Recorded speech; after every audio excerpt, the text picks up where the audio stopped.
3 red flags na hindi ka pa ready magpatayo, pero madali lang ayusin. Gusto mo nang magpatayo, pero may kaba sa dibdib. Baka isa ka sa mga di pa ready magpatayo. At hindi dahil kulang ka sa pera, kundi kulang ka sa plano. This is Architect Riza, and I help property owners turn their empty lots into an earning landmark.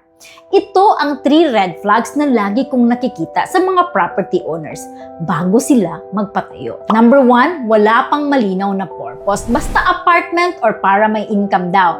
Pero tanungin mo, kanino mo pauupahan? Hindi pa klaro. Resulta, overdesign or underperforming na building.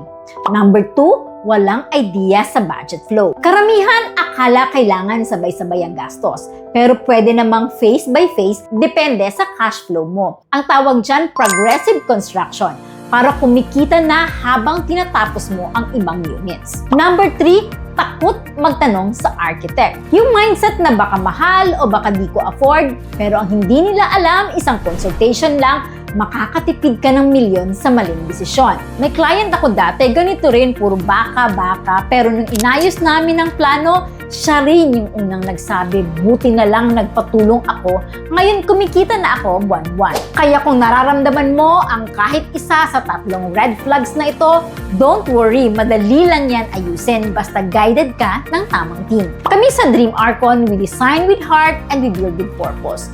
Tutulungan ka naming gawing klaro ang vision mo para hindi lang building ang itatayo mo, kundi negosyong pangmatagalan.